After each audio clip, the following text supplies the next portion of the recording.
শুভেচ্ছা জানাই। তো প্রথমে আপনারা জানেন যে সভাপতি সাহেব মোটামুটি সবটাই কিন্তু কভার করে দিয়েছেন, যে আমরা প্রতিশ্রুতি 3-তে ম্যাক্সিমাম রাস্তা আমরা কিন্তু পেয়েছিলাম।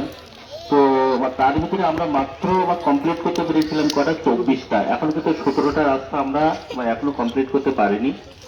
তো আমরা ইতিমধ্যে ডিমান্ড জানিয়েছি, ডিমান্ড অনুযায়ী আমাদেরও আশ্বস্ত করেছেন সরকার যে খুব তাড়াতাড়ি টাকা নেমে যাবে এবং বকেয়া যে রাস্তাগুলো আছে ওগুলো আমরা এই মাসের ভিতরে আশা করতে কিন্তু শেষ করতে পারবো।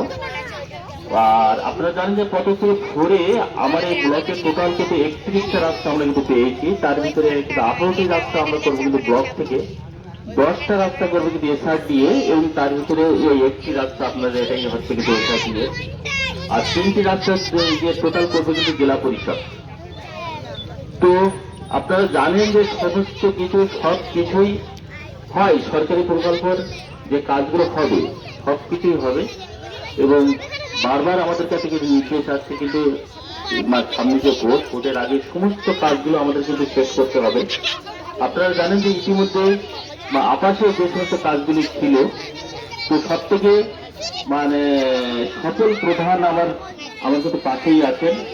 সব থেকে এখনো পর্যন্ত বেশি কিন্তু কাজ করতে পেরেছি নিয়ে অন্যান্য প্রধানের তুলনায়, অন্যান্যরাও করছেন, কিন্তু এখনো পর্যন্ত সব থেকে বেশি কাজ করেছে নিয়ে। তো আমি বলবো যে প্রত্যেকটা সরকারি প্রকল্প যাতে সঠিকভাবে যাতে রূপায়ণ হয়, বাস্তবায়িত হয়, আপনারা আপনাদের কাজ থেকে একটু ঠিকঠাক ভাবে একটু দেখে নেবেন। আর এই কালো যিনি আছেন এনার সঙ্গে কি বলবো, একটু ডাকনামি আছে, ইনি আছে কি বলবেন ভীষণই ভালো। তো